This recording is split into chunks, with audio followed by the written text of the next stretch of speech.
Ako ay isang manicurista lang at sa massage, maging mamasage. Yung pita yun. Iyak ka lang. So dahil sa pagsumikap ko sa buhay, ako lang nagtagataguyod sa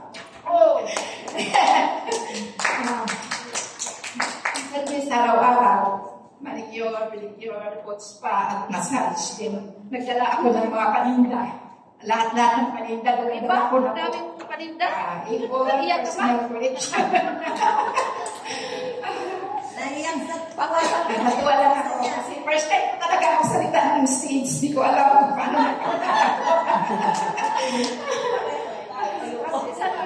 Praktisan mo kami ngayon.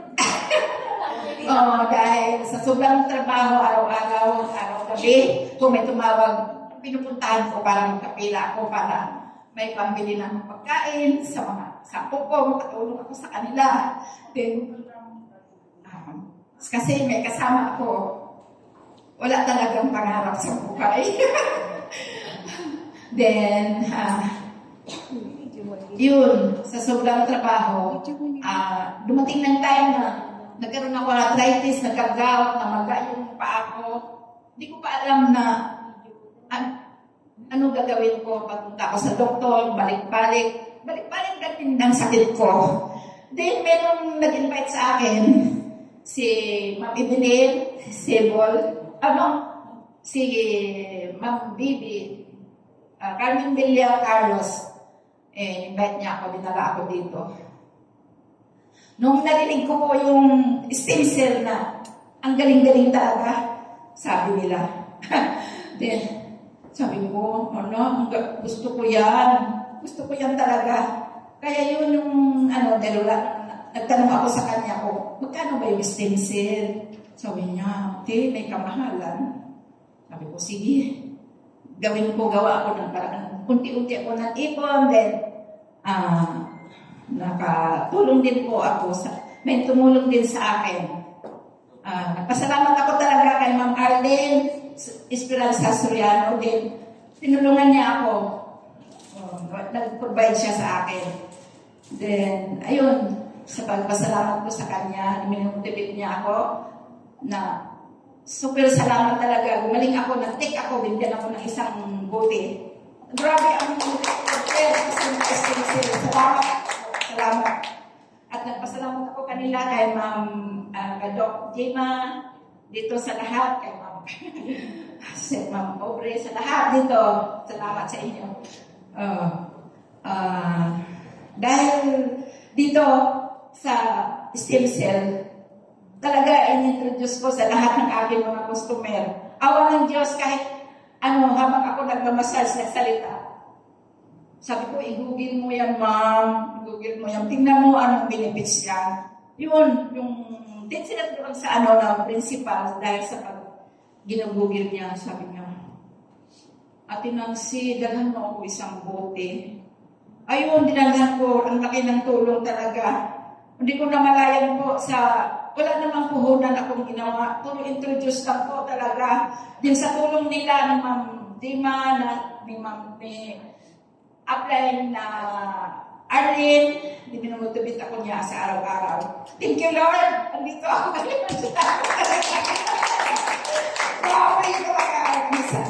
Naiiyak ako. Marami akong sabihin, pero grabe talaga. Malaking tulong. Hanggang ngayon, kahit saan ako, lagi ko na-introduce ang stem cell. Sa mga baguhan din, di lang tayo magmamadali, unti-unti lang tayo. Huwag tayong bumigay. Fight lang.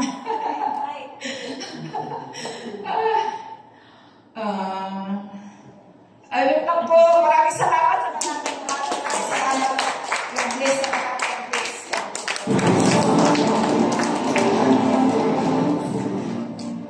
Isa na yan, daya mamuhan ka na.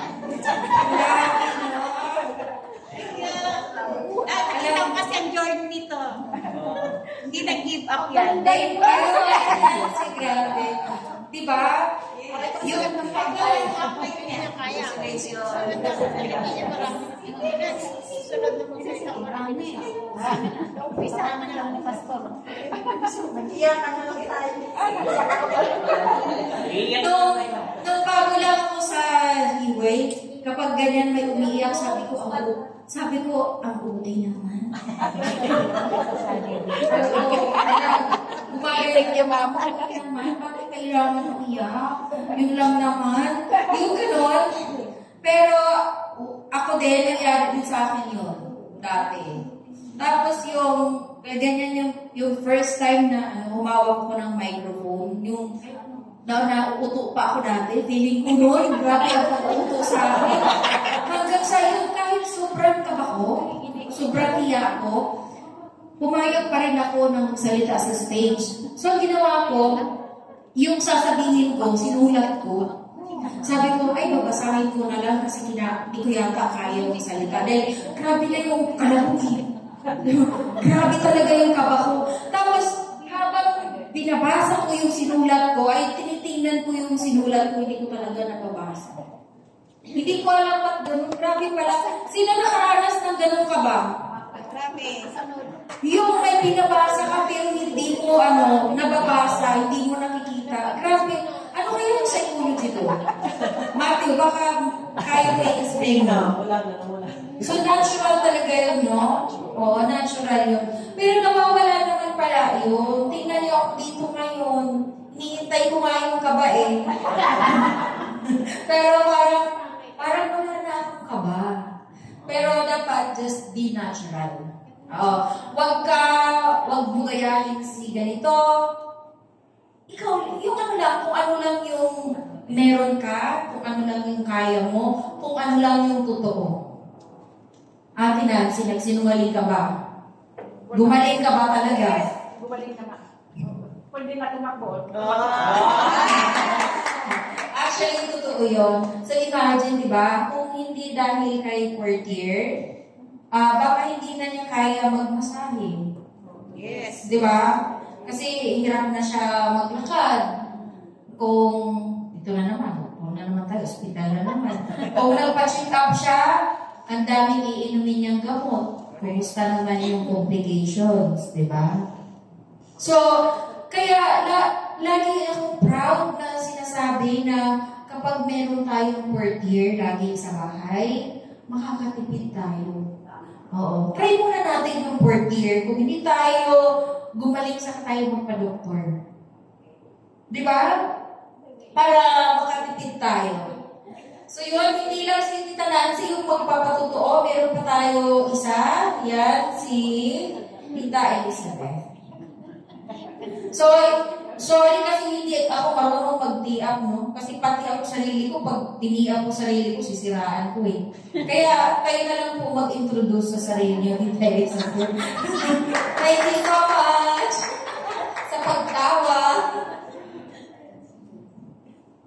Nakakaikot naman yan. Magandang umaga po. Ako po si Elizabeth. Ang ano ko po dahil hindi dahil kay Pablo Aubrey. Hindi rin makikilala si Jello. At hindi rin din masasabi dito. Siya po ang nag-recommenda sa akin na sumama. Noong una, hindi ko talaga sumama. Siguro may 2 buwan. Wow. Ngayon, nung biglang pumunta sa subahay, sabi niya, sino, kaibigan ko, si Evelyn, kaibigan ko, sabi niya sa akin, sumama ka na. Sabi niya, gano'n na yung promo. Sabi niya, ibig na, kasi hindi ako nagdalawang salita, nag-iis na ako, sumama na ako sa kanya. Ngayon, nakakuha ako, nakapanalo ako. Alam niyo ba na pagkaano ko, uminom ako kagad. Pagkatanghalian, may naman ako ng 2. Sabi ko, papunta ako dito, sakit talaga ito. Sabi ko, naku, naikaganyan ko na na ano ko na. Tapos hindi, okay talaga yung naramdaman ko. Hindi na rin ako uminom ng gamot ko sa high blood. sa cholesterol, basta 3 klase ininom ko. Hindi ako uminom kasi nakakuha ako ng product.